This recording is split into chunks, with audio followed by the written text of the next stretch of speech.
예, 우리 11월 27일, 이제 11월 마지막 주, 우리 하나님 말씀 함께 또 살펴가도록 하겠습니다.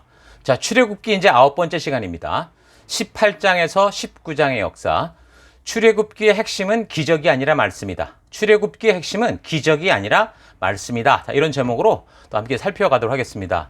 먼저 관련된 본문의 말씀 잠시 읽어드리겠습니다. 18장 19절부터입니다. 이제 내가 하는 말을 잘 듣게. 하나님이 자네와 함께 계시기를 바라네. 자네는 백성의 문제를 하나님께 가지고 가서 하나님 앞에서 백성의 일을 아뢰게. 그리고 자네는 그들에게 규례와 율법을 가르쳐 주어서 그들이 마땅히 가야 할 길과 그들이 마땅히 하여야 할 일을 알려주게. 또 자네는 백성 가운데서 능력과 덕을 갖춘 사람, 곧 하나님을 두려워하며 참되어서 거짓이 없으며 부정직한 소득을 싫어하는 사람을 뽑아서 백성 위에 세우게. 그리고 그들을 1000부장과 100부장과 50부장과 10부장으로 세워서 그들이 사건이 생길 때마다 백성을 재판하도록 하게. 큰 사건은 모두 자네에게 가져오게 하고 작은 사건은 모두 그들이 스스로 재판하도록 하게. 이렇게 그들이 자네와 짐을 나누어 주면 자네의 일이 훨씬 가벼워질 걸세. 하나님이 명하신 대로 자네가 이같이 하면 자네도 일을 쉽게 처리할 수 있을 것이고 백성도 모두 흐뭇하게 자기 집으로 돌아갈 걸세. 아멘.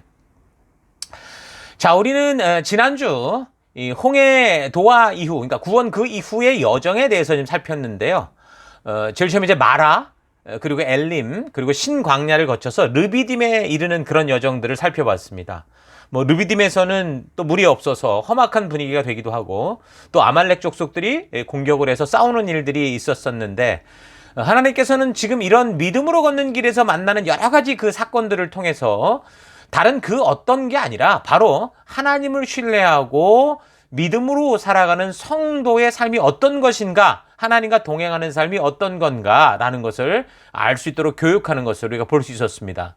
그러니까 하나님을 내가 이용하는 우상으로 생각하지 않고 내 생각대로 기대하는 어떤 우상을 만드는 게 아니라 자유지를 지닌 존재로 창조하신 하나님의 그 의도에 맞게 하나님 나라 백성으로서 하나님과 인격적 관계 가운데 살아가는 참된 믿음의 길로 인도하시는 그 하나님을 우리가 그래서 이 여정을 통해 만나게 되는 겁니다.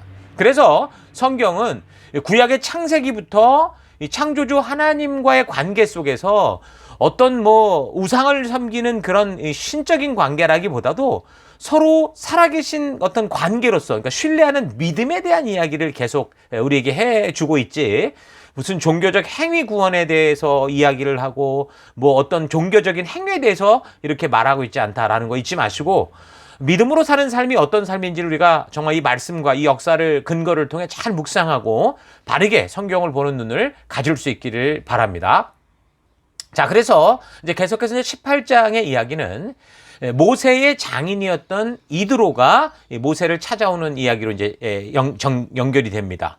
그러니까 2절을 보면 모세가 그 아내를 자녀와 함께 돌려보냈었다라고 하는데, 그러니까 처음 모세가 그 하나님의 부름을 받고 사명을 가지고 이집트로 출발하기 시작했을 때는 그 아내 십보라, 그리고 이제 자녀들 게르솜, 엘리에셀과 함께 동행을 했었던 것을 우리가 알고 있는데, 근데 이제 그 출발 때부터 아들의 그 할례 문제 때문에 이 천사가 모세를 죽이려 했던 그런 사건이 있었었죠. 그래서 이제 그 사건이 잘 해결은 됐지만, 그래서 거기에서 모세가 아무래도 아내와 자녀를 친정으로 그냥 돌려보냈던 것으로 볼 수 있습니다. 자, 그래서 십보라가 그 당시는 뭐 할례 문제 때문에 마음이 좋지 않았던, 관계도 좀 어려웠던 것을 우리가 볼 수 있었습니다. 자, 이제 그렇게 시간이 흐르고 나서 이제 모세는 이제 이집트로 갔고, 그리고 이제 이집트에서 우리가 아는 것처럼 그런 역사적인 사건들을 이끌고, 그리고 이제 민족을 모두 데리고 어떻게 해요? 돌아오게 되죠. 그래서 한참 그 백성들을 막 지도하고 인도하고 하느라고 그 시내산에서 정신 없을 때 이제 다시 이제 만나게 됩니다. 자, 함께 만난 모세가 하나님께서 행하신 일들을 막 이제 간증을 하는 거죠. 자기가 그동안 행했던 그 일들, 하나님이 그를 통해 이루셨던 일들을 이야기하고 막 얘기를 하는데, 이 간증을 듣고 이 장인이었던 이드로 같은 경우도, 야, 이건 정말 살아계신 그 하나님이 아니면 이건 안 된다. 정말 여호와 그 하나님이 모든 신보다 더 위대한 분이다. 고백하고 정말 감사할 수밖에 없는 그런 역사들을 나누게 됩니다. 그래서 이런 고백을 볼 때 장인 이드로 같은 경우 그 미디안의 제사장이라고 했거든요. 근데 이 창조주 하나님이 아닌 그 당시 이제 각 족속마다 섬기는 신들이 있었잖아요. 여기는 셈족이라고 할 수 있는데 셈족의 신은 보통 엘 이렇게 불렀거든요. 거기에 대해서만 알았던 거죠. 그러니까 하나님께서 모세를 통해 이루신 기적적인 역사들이 온 주변에 퍼져갈 때 이 장인 이드로도 어떻게 해요? 하나님의 존재에 대해 이제 바르게 각인하고 그가 섬기는 그 하나님이 누구신가라는 확실한 어떤 그런 안목을 가질 수 있게 됐다고 봅니다. 홍해를 건넌 이후 이제 모세는 어쨌든 뭐 백성들의 문제들을 해결하느라고 하루 종일 시간이 없었습니다. 뭐 우리가 아는 것처럼 뭐 한 100명만 데리고 어디 수학여행을 가도 아니면 어디를 가더라도 이건 뭐 정신이 하나도 없을 건데 200만이 넘는 사람을 지금 데리고 지금 한 나라가 움직이고 있는 거잖아요. 그러니까 정말 정신이 없었던 거죠. 정말 열심히 그래도 하나님이 이 생명으로 살리신 이 백성들을 온전히 섬기기 위해서 백성들이 이제 중재가 돼서 양쪽의 말을 다 듣고 재판하는 그런 일들. 그래서 민족을 열심히 섬기기 위해서 얼마나 사건과 뭐 일들이 많은지 밤낮을 가리지 않고 최선을 다해 이제 일하는 그런 열심 있는 그런 이 사역을 감당하고 있었습니다. 자, 근데 이제 그때 이제 장인이었던 이 이드로가 와서 그런 모세의 모습을 본 거죠.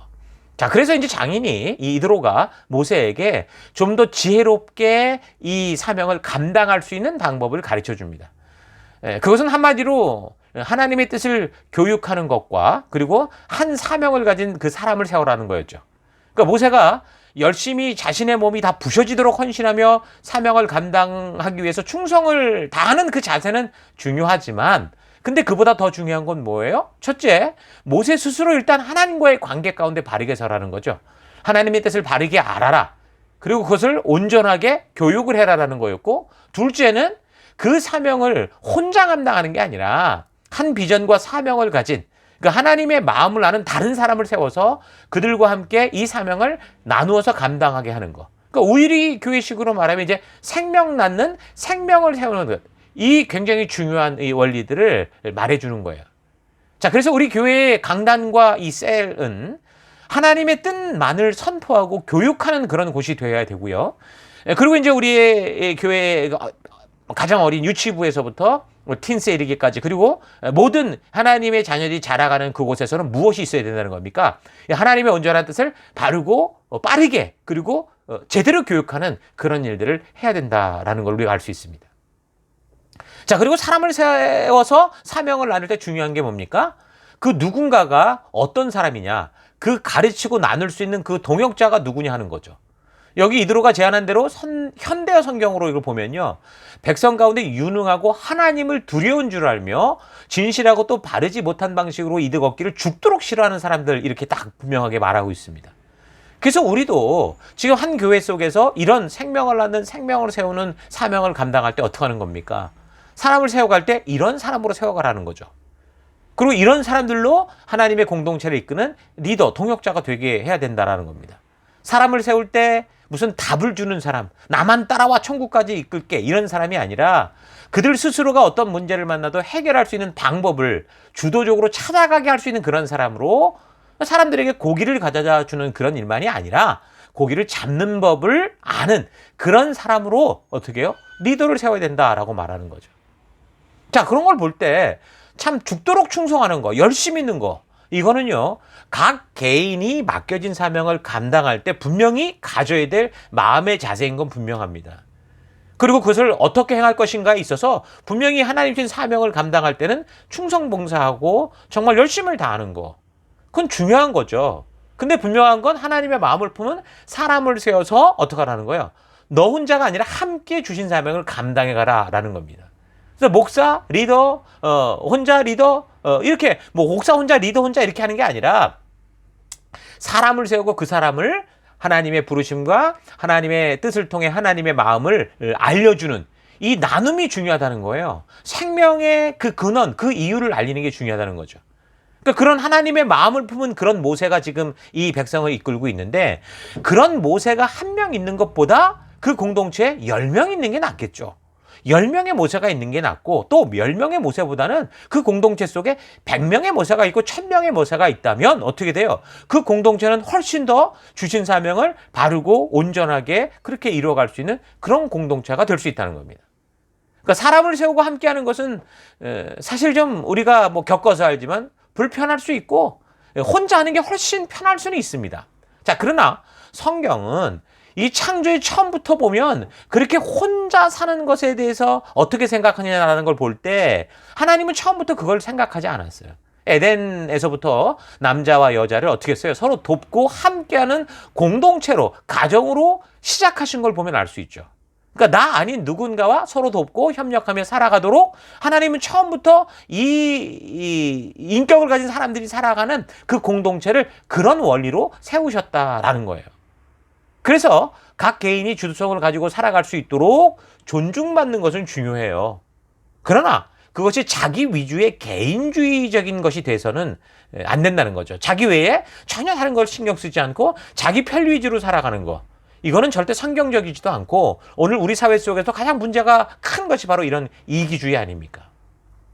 그 하나님의 창조의 원칙이 있는데 그 원칙에 위배되기 때문에 그게 우리의 공동체의 존재의 관계 속에 위협과 위기를 주는 거죠. 출애굽의 과정에서 굳이 이런 일에 대해서 성경 한 장을 활용해서 적고 있는 건 뭘까요? 별것도 아닌 것 같은 사건을 이렇게 한 장이라는 굉장히 어떻게 보면 한 사건을 굉장히 크게 적고 있는 건데 이거는 왜 그래요? 우리가 하나님의 이름으로 모인 공동체 안에서 우리가 이것을 감당해 갈 때 무엇을 어떻게 해야 되는지를 알게 하는 굉장히 중요한 의미가 있기 때문이라고 봅니다. 오늘날 인류 사회가 발달하면서 함께 살아가는 것의 중요성을 분명히 알매도 불구하고 지금 계속 개인주의가 이 판을 치고 있습니다. 과거에는 어땠어요? 우리 삶의 구조 자체가 함께 살지 않으면 살 수 없는 그런 구조였어요. 근데 이제는 어때요? 모든 게 많이 발달해 가면서 혼자 집안에서 살아도 얼마든지 살아갈 수 있는 그런 편리한 세상이 돼버린 거죠. 인터넷 통신의 발달로 이제는 교회당으로 모이는 의미도 점점 없어져 갈 것이라고 이전에 그 사회 강해 때, 그러니까 팬데믹 있기 전에 이 얘기를 그대로 했었었는데 실제로 우리가 지금 겪었습니다. 이번에 코로나 바이러스로 팬데믹을 겪으면서 정말 이제는 집 안에서 뭐 1년 이상 나오지 않아도 얼마든지 살아갈 수 있는 그런 삶이 됐다는 거죠. 자기 집에서 리모컨 하나로 전 세계 유명한 뭐 예배 영상이나 설교들을 쉽게 뭐 선택해서 볼 수 있는 그런 시대고, 그러니까 함께하기 위해서 불편을 감수하고 참고 인내하고 나아가야 되는데 이제는 그런 거에 대한 가치가 없어졌어요. 오히려 혼자서 조용히 집에서 예배드리고 사람들과 부딪혀서 감정적으로 상처 입지 않아도 얼마든지 설교 듣고 나름대로 신앙생활을 할 수 있는 것을 있을 것 같은 그런 세상이 돼버린 거죠. 그래서 왜 굳이 우리가 함께 모여서 뭐 사람 세우겠다고 이렇게 지지고 볶고 싸워야 될까? 그렇게 생각할 수밖에 없는 그런 시대인 겁니다. 그래서 이럴 때일수록 우리는 이 성경을 통해서 지금 하나님이 우리에게 말씀하고 알리고자 하셨던 그 하나님의 진실한 의도를 바르게 알아야 되는 거예요. 그렇지 않으면 모든 게 어떻게 되겠어요? 인간 편리 위주의 세상이 되는 겁니다. 편리 위주의 세상은 그러니까 지금 오늘에만 관심을 두었지 다가올 미래를 외면하는 어떻게 보면 굉장히 게으른 삶이거든요. 그래서 그렇게 하나님의 진심이 먹히지 않고 편리 위주의 세상이 되고 나면 결국 그로 인한 재앙들은 어떻게 해요? 다시 인간들에게 최악의 상태가 돼서 돌아오게 되는 거예요. 그냥 지금 편해서 그냥 그렇게 살았는데 나중엔 그게 오히려 큰 재앙이 돼서 돌아온다는 거죠. 오늘날 인간이 소홀히 여겼던 이 자연이 보여주는 무서운 역습들을 보면 알 수 있지 않습니까? 마치 또 이스라엘 백성들이 하나님과의 약속을 잊고 이 잠깐 흉년을 피해 내려갔던 이집트에서 풍족한 식량을 보고 거기에 머물게 되면서 이게 현재 우리를 발전시킬 수 있는 방법이 아니냐라고 생각하면서 했던 그 결과 어떻게 돼요? 결국에는 400년 동안 결국에는 이집트의 노예가 되고 거의 죽은 목숨이 되는 그런 상황이 되는 것과 같다는 거죠.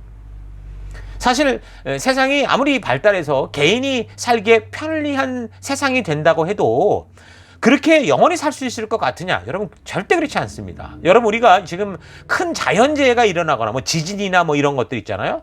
또는 인재로 인한 요즘같이 보이는 전쟁 같은 것들이 벌어지면 어떻게 됩니까? 여러분 혼자 살아도 될 것 같은 그 편리한 사회는 금세 다 파괴돼요. 그러면 어떻게 돼요? 사람들은 다시 함께 머리를 모으고 힘을 모으고 불편을 감수하고 함께 할 수밖에 없는 그런 세상이 되고 만다니까요. 그래서 아무리 과학기술이 발달을 한다고 해도 사람이 함께 살아가는 일에 우리가 함께 힘을 모으는 거, 우리가 함께 관계 속에서 미래를 꿈꾸며 살아갈 수 있는, 지금은 좀 불편하지만 그 일을 해나가는 건 너무너무 중요한 거예요. 사람들이 함께하고 사람을 바르게 세우겠다, 그러니까 자녀를 바르게 키우겠다라는 일은 또 어떻게 보면 굉장히 불편하고 힘든 게 사실이죠. 그것처럼 뭐 오늘날 이 교회 안에서도 그냥 혼자서 예배 조용히 드리고 싹 나와서 나 혼자 또는 나와 함께하는 사람과 하나님 앞에 양심에 찔리지 않게 적당히 살면 편한 게 사실이겠죠. 여러분, 그러나 다음 세대를 함께 세워가는 그런 공동체에서 함께 이 맡은 사명을 함께 하려고 하지 않으면 결국 어떻게 돼요? 우리가 그렇게 잘 키워보고자 하는 우리의 자녀 세대들이 다 무너지고 만다는 거예요. 그래서 그렇게 개인적이 되어가는 것은 하나님의 뜻에 정면으로 위배되는, 하나님의 창조의 법칙과 맞지 않는 인간사회 자멸의 현상이다라는 거 여러분 잘 기억하셔야 됩니다. 옛날부터 농부 아사 침궐 종자라는 말이 있었습니다. 그러니까 농부는 씨앗을 소중히 여겨서 먹을 것이 하나도 없는 보릿고개의 시기가 된다고 해도 아무리 배고파서 죽을지언정, 앞에서 아이들이 그냥 쩍쩍 말라가고 있는데도 앞으로 지을 농사를 위해 남긴 이 종자는 먹어서는 안 된다, 그 뜻입니다. 지금 먹을 게 하나도 없어서 자녀들이 눈에 보이게 비쩍 말라가고 굶주리고 풀뿌리 캐먹고 살아갈 수밖에 없는 그 최악의 상황인데, 그 굶고 말라가는 자녀들의 이 모습을 보면서도 그 굶고 죽어갈 것 같은 그 자녀 세대가 다음에 먹고 살 양식을 위해서 그 종자를 먹지 않고, 종자 씨앗을 먹지 않고 지켜야 된다는 거예요. 그래서 농부들은 해마다 수확한 곡식 중에 일부를 골라서 창고에 따로 저장하다가 이듬해 햇살이 이제 따뜻해지면 어김없이 그 씨앗으로 파종을 하는 거예요. 그래서 이 종자 씨앗이 너무 중요한 거거든요. 그래서 예로부터 이것을 지키기 위해서 아주 최선을 다하고 그 파종할 씨앗을 지키기 위해서 애지중지 노력을 많이 해왔습니다.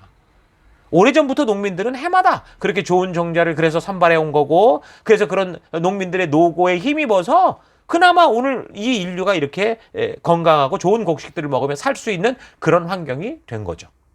여러분, 그런데 지금 지금으로부터 한 40년, 50년 전 이런 절실한 현실과 오늘날은 또 많이 달라졌어요.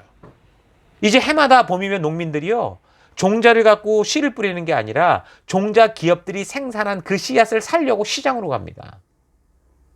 근데 그 종자 씨앗은 자신이 키운 씨앗이 아니잖아요. 그렇기 때문에 이게 좋은 씨앗인지 아닌지도 모른 채 그냥 돈을 주고 사야 되는 거예요. 사는 것 외에는 이 종자 씨앗을 구할 방법이 없는 거. 이거 왜 그래요? 그 농민들이 그 종자 씨앗을 소중히 여기며 지켜가던 이런 이 소중한 어떤 그 전통들이 굉장히 중요한 핵심적인 그 농부의 그 일이 어떻게 된 거예요? 없어졌기 때문인 거죠. 그러니까 농민들이 보관하고 있는 종자 씨앗은 40여 년 사이에 거의 사라졌다고 그러죠. 요 근래로. 그러니까 쉽게 편한 방법으로 가려고 좀 고되고 힘든 그 종자 씨앗을 지키는 그 수고를 하지 않기로 한 거죠.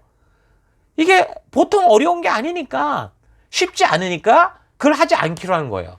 그리고 그걸 잘 관리한다고 하는 종자 기업에게 의지를 해버린 거예요. 그러니까 이제는 거꾸로 그 종자 기업이 그들의 생존을 건드리는, 생존을 좌우할 수 있는 아주 큰 문제가 지금 발생하고 있다는 거예요. 그 종자를 지키지 못해서 이제 다국적 그 GMO 회사들에 의해서 국민과 나라의 생존권을 위협받고 있는 겁니다. 요즘에 뭐 에너지 위기, 뭐 여러 가지 위기가 있지만 이제 이 식량 위기도 아주 심각한 문제가 될 겁니다. 그래서 농부 아사 침궐 종자라는 말에는 현재 보이는 이 급박한 상황에 급급해서 지금 지켜야 되는 것들을 뭐예요? 쉽게 포기하지 말라는 거예요. 그게 그냥 지금 당장 급하다는 것 때문에 미래를 다 포기하는 식의 삶이 돼서는 안 된다라는 중요한 의미가 있는 거죠. 자, 똑같은 원리로 교회가 그래요. 교회에서 사람을 세우는 것도 마찬가지라는 거예요. 농부 아사 침궐 종자란 말은 우리가 교회식으로 바꾼다면 교회 아사 침궐 종자, 이렇게 봐도 무방하겠죠.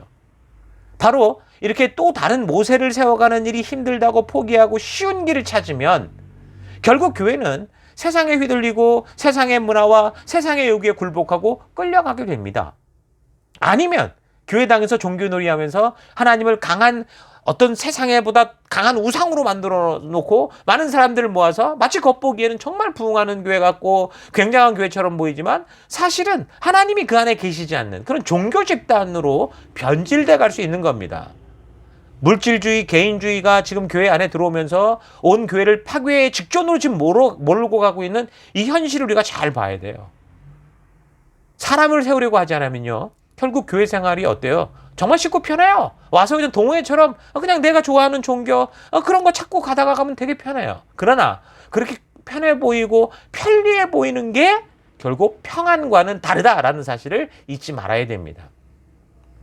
하나님의 진심을 품은 사람, 그러니까 모세의 마음을 가진 제2의 모세, 제3의 모세가 세워지지 않으면 하나님의 나라는 어떻게 한 거예요? 좀 심각하게 말하면 더 이상 이 땅에 존속될 수 없는 거예요. 그래서 모세는 장인 그 이드로의 이제 충고를 듣고 1000부장, 100부장, 50부장, 10부장을 세워서 하나님께서 주신 이 사명을 바르게 감당해 가는 그런 공동체, 생명을 낳는 생명을 세워가는 그런 공동체로 그것을 세워가는 거죠. 왜 그래요? 이 공동체는 지금 모세 개인의 나라가 아니에요. 이건 하나님의 나라라고요. 그렇기 때문에 하나님의 뜻이 온전히 전해지게 하기 위해서 이 장인 이드로의 그 충고를 기꺼이 받는 거죠. 그래서 그를 통해 말씀하신 하나님의 음성을 그가 이제 믿었고, 그래서 사람을 세우는 일을 시작하는 겁니다. 이 세상의 모든 교회는 여러분 잘 기억하세요. 한 목사의 교회, 특정한 사람들의 교회, 교회를 세운 무슨 이런 사람들의 그런 소유가 아닙니다. 하나님의 뜻이 이 땅에서 이루어지게 하는, 하나님이 주신 존재의 이유를 붙들고 살아가는 그 하나님이 만드신 하나님의 나라라는 걸 여러분 잊지 마시고, 모든 성도들이 힘써서 그래서 셀로 모여야 되는 거고, 모였을 때는 사람을 세우는 이 일, 하나님의 마음을 전하는 일에 최선을 다하는 그런 사명의 공동체가 돼야 되는 거. 그게 바로 성도다. 그게 바로 우리의 부르심이다라는 거 잊지 말기를 바랍니다. 자, 이런 이야기가 이제 18장의 얘기고요. 계속해서 출애굽의 이제 네 번째 부분이라고 볼 수 있는데, 19장에서 24장의 이야기입니다. 이건 언약의 이야기죠.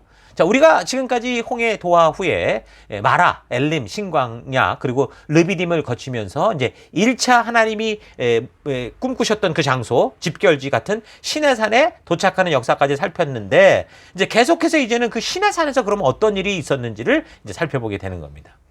자, 출애굽을 시작한 후에 달수로 따지면 3개월의 여정을 거쳐서 이제 시내산에 이제 도착하게 됩니다. 여기서 이제 3개월은요, 90일을 말하는 건 아니에요.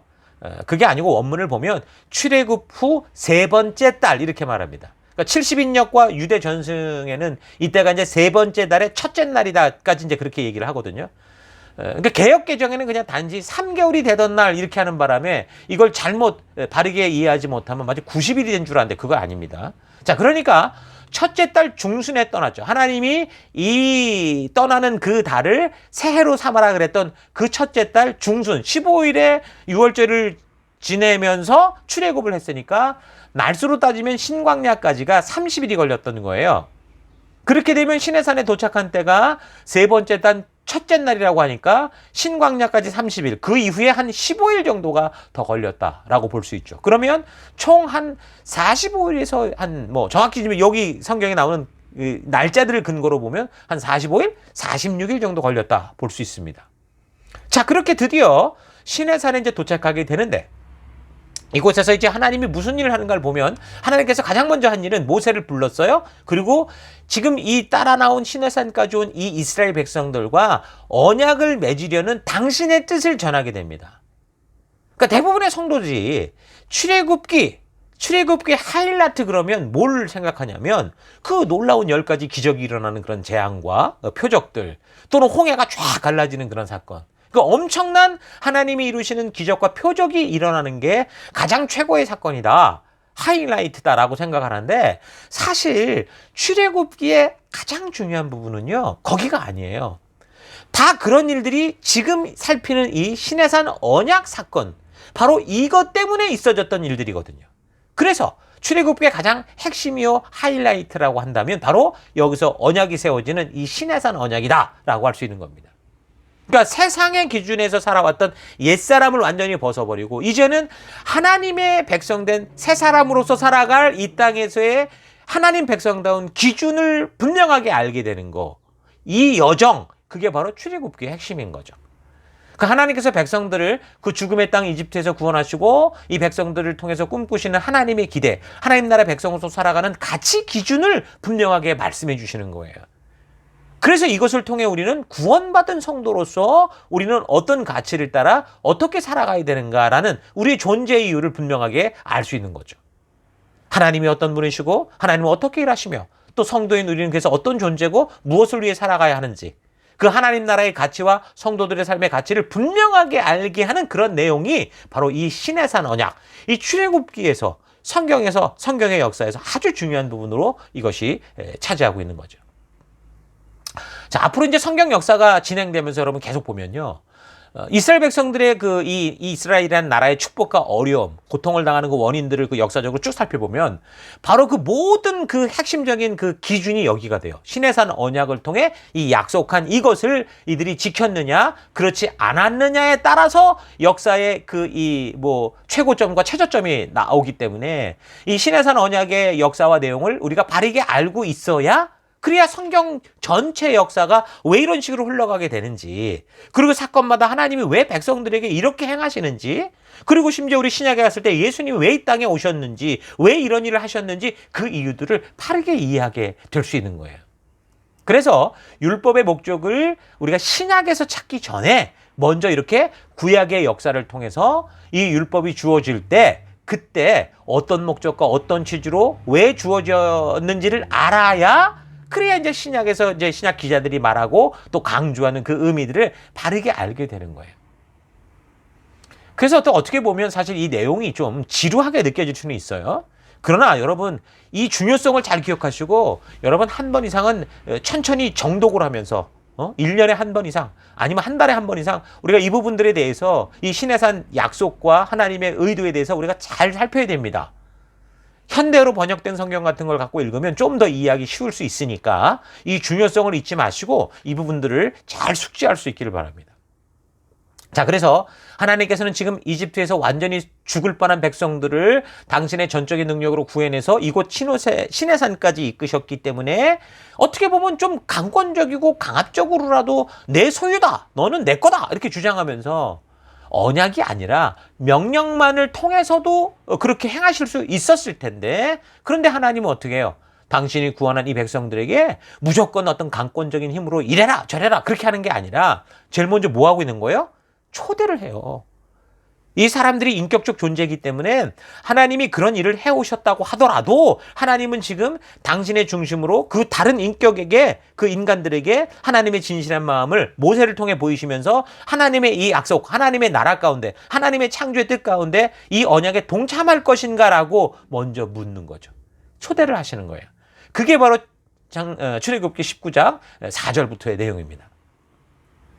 내가 애굽 사람에게 어떻게 행하였음과 내가 어떻게 독수리 날개로 너희를 업어 나에게로 인도하였음을 너희가 보았느니라. 세계가 다 나에게 속하였나니 너희가 나의 말을 잘 듣고 나의 언약을 지키면 너희는 모든 민족 중에서 나의 소유가 되겠고 너희가 나에게 대하여 제사장 나라가 되며 거룩한 백성이 되리라. 너는 이 말을, 너가 누굽니까? 모세죠. 모세는 이 말을 이스라엘 자손에게 전할지니라. 아멘. 자, 이렇게 말합니다. 그러니까 하나님은 이 백성들을 구원하여 이끄신 창조주시지만 이런 하나님의 초대에 응하여 하나님께서 꿈꾸셨던 그 하나님 나라 백성답게 살 것인지를 하나님이 물어보시는 거예요. 하나님의 백성으로 초대를 하시는 거죠. 어떤 이유로 죽음의 홍해를 이 이스라엘 백성들이 건너왔든 이제 하나님은 그들을 구원하신 하나님의 의도를 따라 저들을 창조의 백성다운 그 자리로 나아올 것인지 먼저 인격적으로 물으시는 거예요. 오늘날도 하나님 우리 한 사람 한 사람에게 하나님과의 이 약속의 자리로 올 것인가를 물으십니다. 그래서 우리는 이 구절을 통해서 이 시내산 언약이 어떤 의미요, 어떤 목적으로 이루어졌는가 하는 것을 확실하게 알 수 있고요. 또한 이 약속의 대상인 오늘날 구원받은 성도들, 우리들에게도 중요한 하나님께서 우리에게 먼저 행하시는 게 무엇이고 약속이 무엇이고 우리가 왜 존재하며 언약 백성이 될 수 있는가라는 것을 알 수 있게 해주시는 거예요. 그래서 먼저 우리는 이 구절에 대한 의미를 좀 하나씩 좀 살펴봤으면 좋겠습니다. 19장 5절 뭐라고 말했다고요? 세계가 다 내게 속하였나니. 지금 이 언약의 발제자, 이 언약을 주도하는 그분이 누구신지, 그러니까 하나님께서 스스로 한 문장으로 당신을 소개하는 거죠. 뭐라고 소개합니까? 온 세계가 내게 속하였다. 그러니까 내가 이 세계를 창조한 주인이다. 그래서 이 세계는 나의 것이다. 분명하게 하나님의 완전한 정체성을 우리에게 알려주시죠. 계시인 거예요. 살아계신 계시. 지금까지 세상에 어떤 뭐 종교나 뭐 신도 세계가 다 내게 속했다 이렇게 말하는 신은 없었죠. 각 나라에 종속된 신이거나 한 지역에 속해서 뭐 그리스 신들은 그리스를 자기 거라고 그러고, 중국의 신들은 중국을 자기일 거라고 그러고, 일본의 신들은 일본을 자기일 거라고 그러고, 한국은 단군이 자기 거라고 그러고, 이런 식이잖아요. 그러나 신의 산에서 약속하시는 하나님은 지금 뭐라고 말합니까? 온 세계가 다 내게 속하였다. 내가 우주를 다 창조했다. 이렇게 말씀하시는 거죠. 그러니까 이스라엘은 지금 이 역사적 과정을 통해 여러 차례 지금 하나님의 자기 계시를 보았고, 그래서 하나님이 어떤 분이신지를 계속 보고 듣고 있었어요. 근데 하나님은 그런데도 모세를 보내셔서 그래서 이제 하나님 모세를 보내셔서 어떻게 한 거예요? 10가지 재앙과 유월절 사건을 통해 그들을 구원하시면서 스스로를 알리신 것이고, 또 홍해 바다를 가르셔서 마른 길을 만들어 건너게 하심으로 또 하나님이 누구신지를 또 계시하셨고, 또한 구원 그 이후 그 백성들을 불기둥과 구름기둥으로 그 광야길을 인도하시면서 매일 아침 저녁으로 이 만나와 메추라기를 주시면서 자신을 또 계시하셨고, 돌짝밭만 있는 그런 곳에서 반석을 쳐서 샘물나게 하시는 역사를 통해 또 계시하셨고, 그러니까 하나님은 당신 스스로를 계속 계시하여 알게 하시면서 바로 당신이 누구라는 걸 말씀하시는 거예요. 이 땅의 창조주요, 또한 그들의 조상 아브라함과 이삭과 야곱을 부르셨던 그 하나님이다. 너희를 이곳까지 있게 하신 그 하나님이다라는 걸 알게 하시는 거죠. 그런 살아계신 하나님을 계시하여 알게 하는 놀라운 기적 속을 지금 이 이스라엘 백성들이 살아가면서 어땠던 거예요? 불평과 불만에 가득 찼던 거예요. 근데 그 족속들이 그랬지만 하나님은 어떻게 해요? 변치 않는 사랑을 계속 보이시면서 저들로 하여금 하나님과 인격적 사랑의 관계로 나오도록 계속 하나님을 신뢰할 수 있는 관계의 삶을 가르쳐 주시고 인도하셨던 그 하나님이신 겁니다. 하나님이 누구신지를 그래서 바르게 알면요, 마치 그 바벨탑 사건을 통해서 사람들이 총체적으로 다 그냥 완전히 온 인류가 타락의 길로 가게 되는 것과 같은 그런 우상숭배, 그런 데는 빠지지 않을 수 있어요. 그래서 다른 그 무엇보다 우리가 하나님을 바르게 아는 거, 이게 바로 우리 신앙의 기초라는 걸 잊지 마십시오. 하나님께서 이 세상의 창조주 되심을 믿는 것에서부터 그 우리의 믿음이 시작되는 거예요. 세상은 바로 여기 태초에 하나님이 천지를 창조하셨다라는 이 부분에서 다 부딪히고 무너지잖아요. 우리는 그것을 믿는데, 그래서 우리가 믿는 하나님은 천지 만물과 인간을 창조하신 온 세계의 주인이시다. 바로 당신이 누구신지를 바로 이 언약을 맺는 초대의 이 당신을 소개하는 그런 말로 하나님이 말씀하시는 거예요. 그 세계의 주인으로서 그 백성들에게 언약을 맺자, 이렇게 말씀하시는 거죠. 자, 그리고 두 번째 뭐라고 말합니까? 너희가 내 말을 잘 듣고. 여기서 지금 너희는 누구예요? 지금 출애굽한 이스라엘 백성들을 말하는죠. 어떤 백성이에요? 그러면 이 사람들은 만약에 하나님께서 모세를 보내서 그 이집트의 그 공경 속에서 그때 건져내지 않고 그냥 이끌어내지 않았다면 불과 그 민족은 50년 내, 뭐 80년 내, 뭐 시간만 흘러도 이 지구상에서 다 사라질 뻔했던 그 백성, 구원받은 백성, 너희 이스라엘 그 족속을 말하는 거죠. 왜 그렇습니까? 이집트 사람들이 지금 사내 아이만 나면 다 죽여버리라고 명령을 내려버렸었잖아요. 그러니까 그렇게 하나님과의 관계가 단절되었던 모든 사람들이 어떻다는 거예요? 전부 지옥에 갈 운명이었다라는 거예요. 근데 하나님께서 그 죽음의 길에서 불러낸 이 사람들이 바로 이스라엘 족속이고, 그런 족속이 바로 누구예요? 언약의 대상인 너희, 이렇게 불려지게 되는 거죠. 그런 부름받은 이들이 세계의 주인이신 하나님과 언약을 맺고 그 행할 약속은 뭐라는 겁니까? 바로 하나님의 말씀에 귀 기울여 듣는 거예요. 나를 부르신 그분, 나를 창조하신 그분의 그 의도를 우리가 듣는 거죠. 그러니까 말을 잘 듣는다는 건 뭐예요? 하나님의 말씀을 자기 마음대로 이해하지 않고 그 전하는 분의 의도, 그 마음의 진심, 그 뜻을 온전히 알 수 있게 듣는 게 말을 잘 듣는 거죠. 그래서 내 인생을 하나님의 뜻대로 살겠다고 결단한 성도들 모두에게 가장 중요한 일은 뭐예요? 그 홍해를 건넌 모든 백성들에게 가장 중요한 일은 교회와 우리의 삶 속에서 그 어떤 것보다 가장 먼저 하나님의 말씀을 귀 기울여 듣고 하나님의 뜻을 바르게 알아듣는 일입니다. 그러니까 성경이 처음부터 끝까지 잘 들어서 하나님의 마음을 자기 생각대로 각색하지 않고 더하거나 빼지 않고 바르게 이해하고, 그래서 더 나아가서 다른 사람에게 이런 하나님의 진심을 바르게 전달할 수 있도록 그렇게 들어야 되는 거예요. 이것이 하나님께서 그가 구원한 백성들과 맺고자 하는 언약의 지금 핵심적인 부분인 거죠. 자, 그 다음은 뭡니까? 내 언약을 지키면.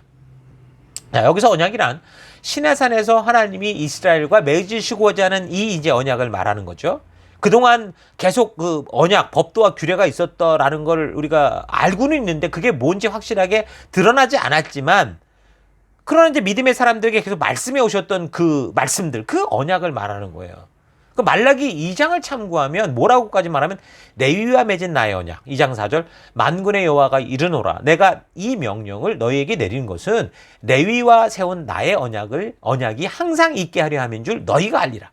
그러니까 시내산에서 맺은 이 언약이 바로 레위기라고 하는 언약이에요.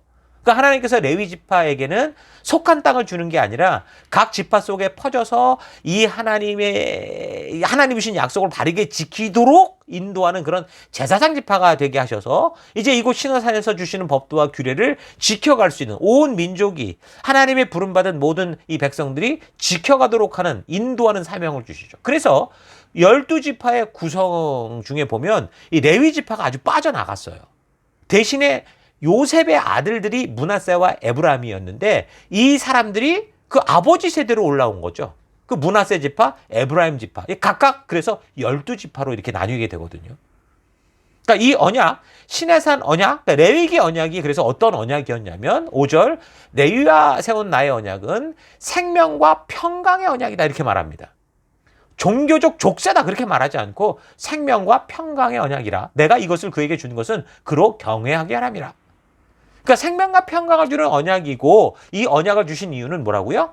하나님을 경외하게 할 수 있는 것, 하나님의 살아계심을 잊지 않게 하는 것. 그러니까 경외하다라는 기본 의미는 두려워하다, 떨다인데, 이것은 무서운 존재에 대한 공포감이 아니라 하나님의 살아계신 존재를 믿고 그의 주권과 영광을 인정하는 자가 가지는 그런 거룩한 두려움, 곧 경건한 공경심을 말하는 거예요. 따라서 경외한다는 말에는 하나님의 살아계심을 믿기 때문에 좋은 마음, 곧 존경하는 마음으로 삼가 조심한다. 하나님이 늘 나와 함께 하고 계신다는 것을 인식하겠다라는 그런 함축된 의미가 있는 거죠. 다시 말해 하나님을 자신의 목적을 위해 쓰는 내가 만든, 내가 이용하는 신이 아니라 하나님의 존재를 믿고 그래서 하나님과 사랑의 관계, 인격적 관계가 되게 하는 것. 그게 언약이고 그게 율법의 목적이다 그렇게 말하는 거예요. 그래서 하나님을 경외하게 한다는 것은 먼저 하나님의 살아계심을 믿는 거고, 하나님을 진심으로 살아가고 인격적으로 존중하고 존경하게 된다 그런 말이죠. 그저 모든 신 위에 크신 존재가 아니라 나와 인격적인 교제를 나누시고 인격적 사랑과 신뢰의 관계를 원하시는 그분, 바로 그분이 누군가를 알게 하기 위해서 하나님이 바로 우리를 이런 약속 가운데 초대하시는 거예요. 그래서 하나님은 지금 그의 백성들에게 어떻게 보면 규율, 법규 이걸 주려고 하는 게 아니라 뭘 주는 거예요? 신뢰의 관계를 지금 맺으시고자 하는 거죠. 그것도 강제적인 게 아니라 지금 어떻게 하나님이 창조하셨고 하나님이 구원하셨는데도 그들에게 이거 해! 이게 아니고 지금 모세를 통해서 인격적으로 제안하시는 거예요. 그리고 그런 하나님 나라 백성으로 살아갈 하나님 나라 자녀되는 권세, 그 특권으로 우리를 초청하시는 거죠. 그래서 그 초대 앞에 나와서 하나님을 신뢰하고 그래서 그 말씀을 따라 살아가는 그 결과, 그 순종의 열매가 바로 뭐라는 거예요? 생명이고 평강이고 만사현통의 삶이다. 하나님이 준비한 게 바로 이런 거다라고 말씀하시는 거죠. 여러분, 신뢰, 이 믿음이라는 말의 이 헬라 원어가 피스토스 이렇게 부릅니다. 이 원어의 뜻을 살펴보면요, 믿음이라는 것만이 아니라 어떤 뜻이 있냐면 진실, 충성, 신실, 성실 이런 여러 가지 뜻이 있어요. 근데 그 진실, 충성, 신실, 성실 이런 게 주는 의미가 좀 보이죠. 그래서 단지 믿는다라고만 이해할 수 있는 게 아니고요. 이건 진실하다, 충성되다라는 의미가 믿는다라는 말과 똑같다라는 걸 기억해야 돼요. 한마디로 믿음은 알고만 있는 게 아니고요. 그 약속에 대해서 진실하고 충성되게 잘 지키며 살아가는 그 상태를 말하는 거예요. 그래서 교회를 다녀도 하나님과의 약속을 안 지키는 사람, 그 약속에 충성되지 않은 사람은 어떻게 하는 거예요? 진실로 하나님이 부르신 믿음 안에 거하는 사람이라고 볼 수 없죠. 교회당에 나오니까 믿는 사람이 아니고요. 하나님의 말씀에 같이 그 의도를 따라가는 사람이 바로 믿는 사람이라는 거예요.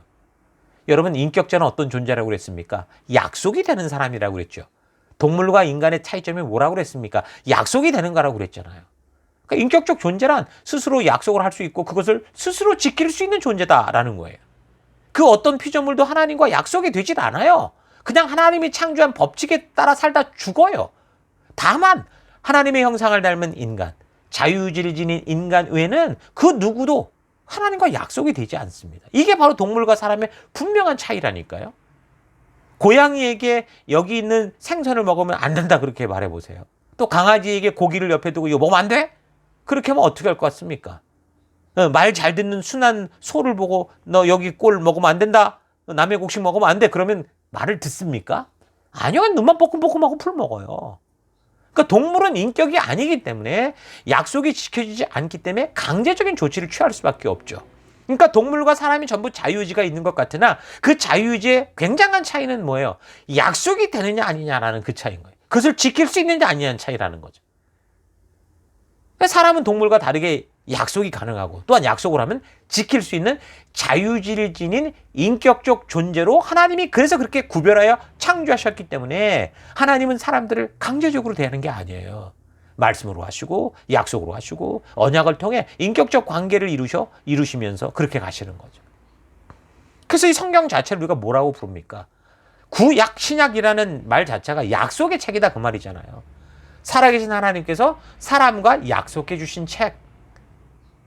그래서 바른 믿음의 이 소유자는요, 성경을 통해서 하나님께서 지금 무슨 언약을 했는지, 우리가 어떤 약속이 있는지를 잘 챙겨보고 읽어야 되고, 그 약속에 동참해야 되고, 그것을 어떤 상황과 환경 속에서도 잘 지켜갈 수 있도록 스스로 노력하려는 그런 사람이 바른 믿음의 소유자인 거예요.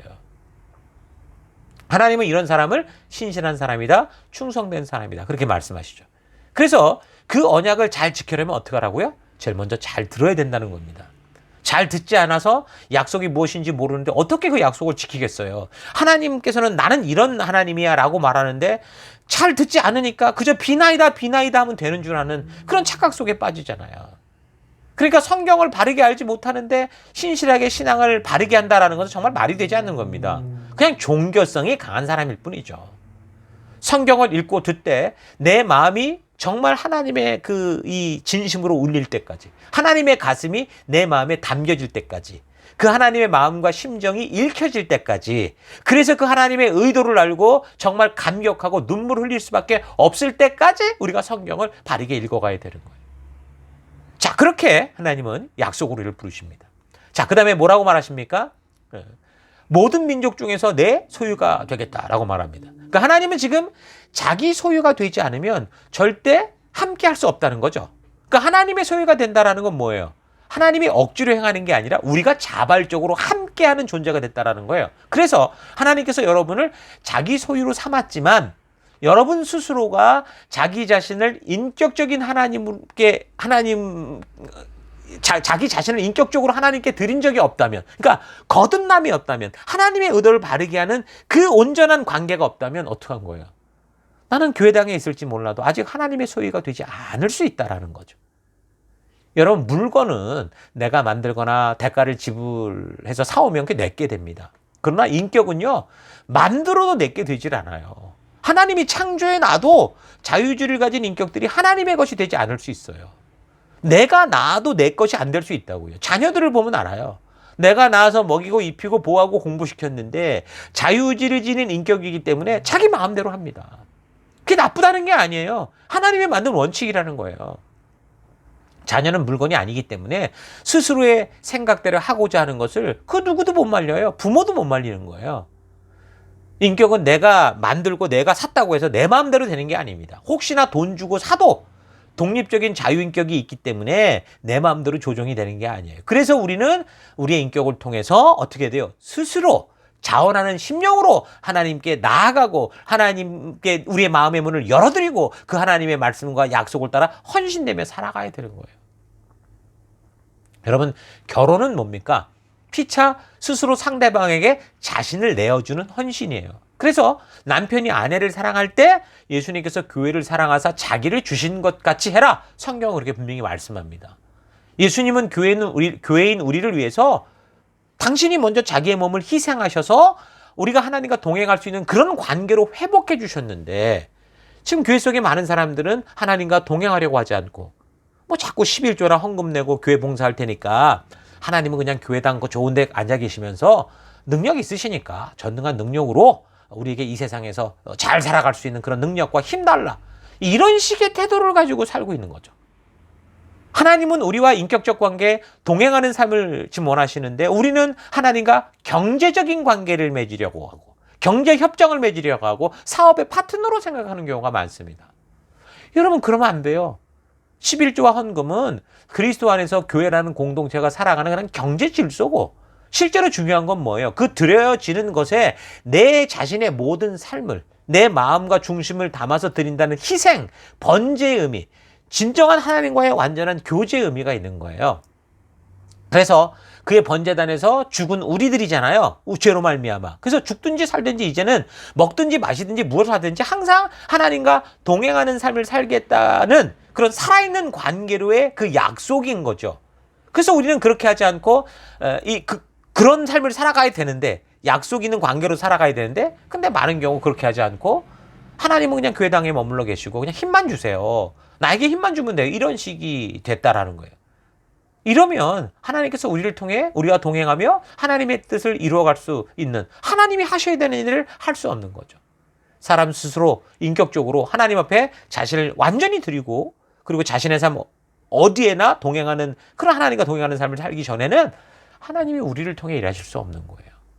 그래서 하나님께서 말씀하시는 거예요. 내 말을 잘 듣고 나와의 언약을 지키는 살아있는 관계가 되자. 그래서 나와 동행하는 삶을 살아가자. 내가 창조한 나의 나라 속에서 나와 함께 살아가자. 그 얘기를 하시는 거예요. 여러분, 성경을 읽다 보면 하나님은 의외로 고독하신 분이라는 생각이 들 때가 있습니다.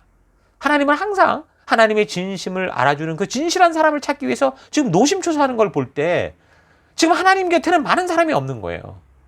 하나님 곁에는 하나님의 진심을 알고 하나님의 진실한 마음으로 그 하나님을 사랑하는 사람들이 거의 없어요. 전부 자기 욕심으로 이용하려는 사람은 득실득실한지 모르지만 하나님의 진심 가운데 나온 사람이 많이 없다는 거죠. 잠깐 필요할 때 이용해 먹이려는 사람들은 너무 많지만, 자신의 인생, 삶을 전부 들여서 언제라도 그 하나님과 이 하나님 나라에서 동행하는 그런 사람들은 없거나 극소수인 거죠. 혹시나 하나님께 헌신하여 스스로 자신의 삶을 드리겠다라고 하는 그런 헌신이 있는, 결단이 있는, 뭐 성도라면 어쩌면 많이 그런 결단을 할 수 있는데, 그러면 그렇게 헌신하는 사람을 쓸 수 있느냐? 여러분, 의외로 그렇지 않을 때가 많습니다. 여러분, 드려진 것하고요, 쓸 수 있는 것은 또 다른 문제예요. 시간을 들여도 자신이 할 거 다 하고 남는 짜투리만 드린다면 어떻게 하나님께서 그걸 갖고 일하십니까? 시간을 만들어줘도 항상 자기가 하고 싶은 것을 먼저 해.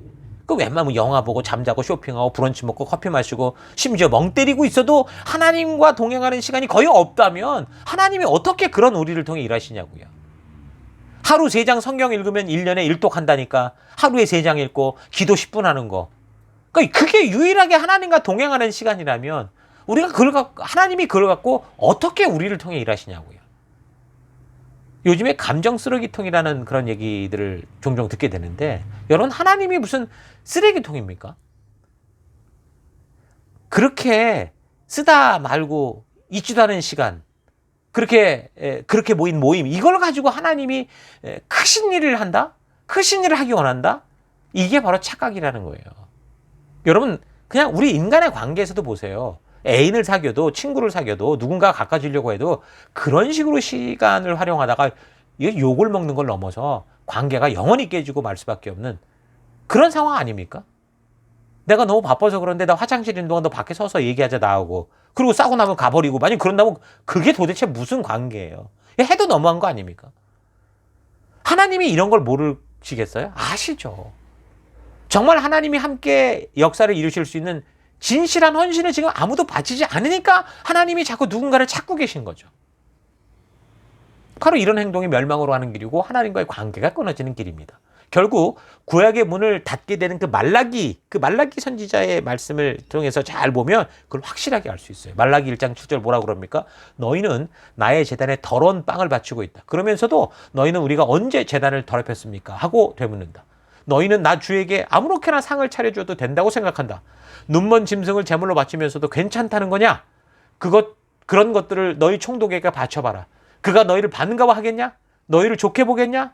나 만군의 주가 말한다. 그러니까 제일 빼어난 것, 최고의 것은 다 빼돌렸고 눈먼 것, 병든 것, 상한 것처럼 어차피 죽으니까 이래가면서 이런 것만 바쳤다고 지금 말라기 예언자를 통해 지금 하나님이 우리의 중심을 탁 찔러 말씀하시는 거죠. 그 13절 뭐라고 말합니까? 너희는 또 이 얼마나 실직나는 일인가 말하며 재물을 멸시한다. 나 만군의 주가 말한다. 너희는 훔쳤거나 쩔뚝거리거나 병든 짐승을 재물이라고 가져오니 내가 그것을 너희에게서 달갑게 받겠냐? 나 주가 말한다. 자기 짐승 때 가운데 좋은 수컷이 있어서 그것을 바치기로 맹세하고서도 흠 있는 것으로 바치며 속이는 자는 저주를 받을 것이다. 나는 큰 임금이다. 나 만군의 주가 말한다. 이방 민족들까지도 내 이름을 두려워한다. 지금 이 시작되기 전 바로 이 구약의 끝이 상황이 지금 어떤 상황인지 여러분 이 말라기 선지자의 말씀을 통해 우리는 분명히 깨달아야 됩니다.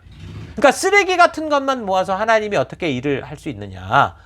그렇게 하시는 거예요. 하나님 전지전능하니까 가능하지 않습니까? 가능하죠. 그러나 쓰레기 같은 마음을 가지고는 일을 안 하세요. 하나님은 우리의 최고의 것, 최고의 삶, 우리의 중심을 원하시는데 뭐 다들 바빠서 안 되고 중요한 일이 있어서 안 되고 기분 나빠서 안 되고 기도 안 들어줘서 안 되고 사업으로 직업으로 학업으로 가정으로 모든 게 다 바쁘고 그래서 우리가 할 수 있는 시간이 없는데 근데 어떻게 도대체 하나님이 생명을 낳는 생명의 사역을 우리를 통해 감당할 수 있겠습니까? 맡겨진 일에서 타협을 벌이고 파업하고 게으름 피고 뭐 좀 하려고 하면 핑계대고 거짓말하고 자기가 즐길 것 다 즐기면서 짜투리 시간 쓰다 말고 남은 시간 정말 할 일 없어서 주는 그런 시간을 가지고 하나님이 무슨 사역을 하겠습니까? 여러분 하나님은 전지전능하시지만 마른 막대기를 가지고 일할 수 없다고 했고요. 인격적인 사람을 통해서 일하시기 때문에 최고로 준비된 사람, 최고의 것을 드릴 때 그것을 가지고 일하시는 그런 하나님이다 라고 말씀드렸죠. 잊지 마십시다. 자, 인생 살다가 먹다 남은 꽁다리, 대가리 이런 거 하나님께 드리지 말고 자신의 인생의 가장 중요한 부분, 여러분 중요한 시간, 중요한 젊음, 가장 소중한 시간을 하나님께 드리고 그 하나님과 동행하는 여러분 되길 바랍니다. 여러분 그렇다고 해서 무슨 뭐 교회에서 살아라 그 말하는 게 아니에요.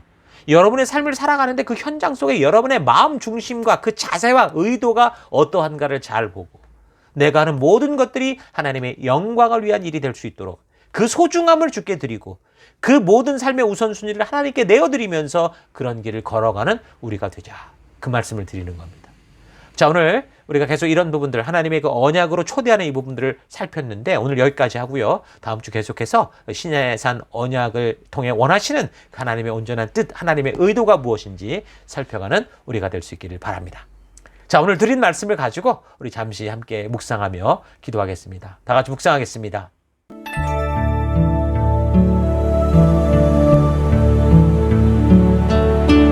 예, 나는 지금 하나님의 전적인 은혜로 살아오면서 그런 나의 창조자, 나의 구원자, 나의 선한 목자 되신 우리 하나님께 지금 어떤 것을 드리며 살고 있는가 좀 되돌아봤으면 좋겠습니다. 하나님은 온 천지 만물과 인간의 창조주이신데 그럼에도 불구하고 사람들에게 어떻게 해요? 신처럼 높은 곳에 앉아서 군림하려고 하지 않으시고 오히려 우리를 친구처럼 대해주시고 우리의 동행자가 되어주시고자 하는 하나님이신데 지금 나는 그 하나님께 어떤 것들을 드리고 어떻게 관계하며 살고 있습니까? 하나님은 나와 진실한 인격적 관계 가운데 신뢰를 가지고 살기를 원하십니다. 나와 지금 신의 산 언약을 맺기 원하시는 거예요. 나를 그런 진실한 관계 가운데로 좀 초대하시고 동행하자고 말씀하십니다. 하나님은 단지 세상 속에서 만들어진 그 가짜 신들 중에 하나가 돼서 그저 그냥 좋은 이 우상의 제단에 앉아서 맛있는 재물 받아먹고 기분 좋으면 복주고 기분 나쁘면 저주를 퍼붓는 그런 존재가 아니고요. 살아계시고 천지 만물과 인간인 나를 창조하신 분이십니다.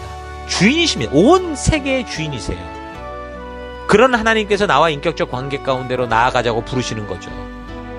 그런 부르심 앞에 나아가 회개하고 용서받으며 진정한 인격적 관계 가운데서는 그런 거듭남이 여러분 있기를 바랍니다.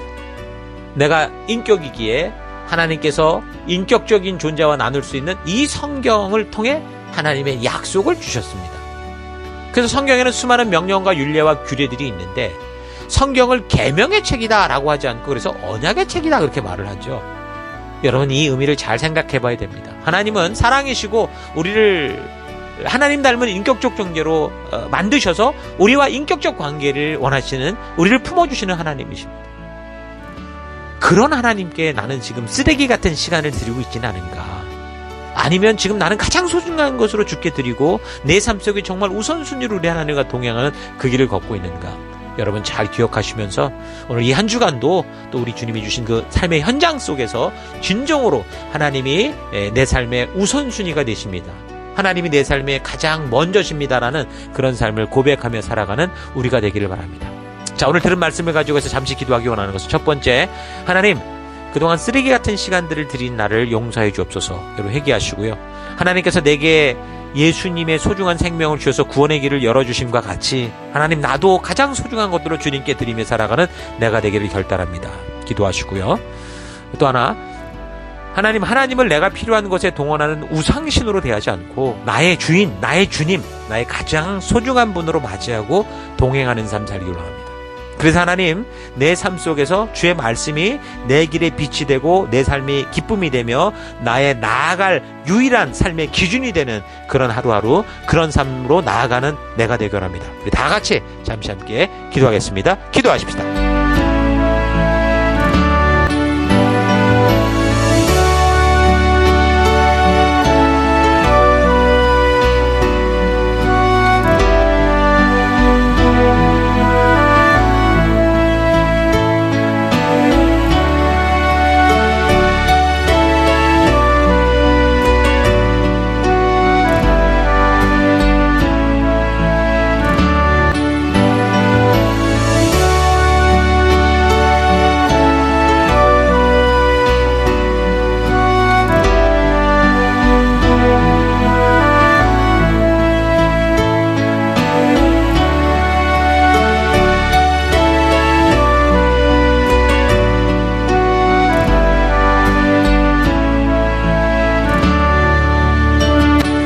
사랑하는 하나님 감사합니다. 오늘도 우리 말씀을 통해서 우리 하나님이 우리를 어떻게 대하시고 우리를 어떻게 인도하시는지를 우리가 또 보았습니다. 하나님, 그런 하나님의 놀라운 사랑을 우리가 늘 보면서도 내 삶 속에서 쓰레기 같은 시간들을 우리 하나님께 드려왔던 나를 회개합니다. 용서해 주옵소서. 하나님, 하나님께서 내게 그 가장 소중한 예수님의 생명을 주셔서 구원의 길을 열어주심과 같이 나 또한 내 삶 속에서 가장 소중한 것으로 우리 하나님께 드리며 살아가는 내가 되길 원합니다. 하나님을 내가 필요한 것에 동원하는 그런 우상으로 대하지 않고 나의 주인, 나의 주님, 나의 가장 소중한 분으로 맞이하고 그래서 그 하나님과 동행하는 하나님 나라 백성 되기 원합니다.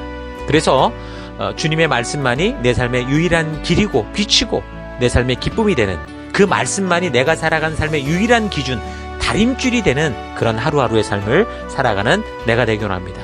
오늘도 우리 삶 속에서 그런 동행자가 되어주고 이끄신 우리 하나님 감사드리고 찬양하며 예수님 이름으로 기도했습니다. 아멘.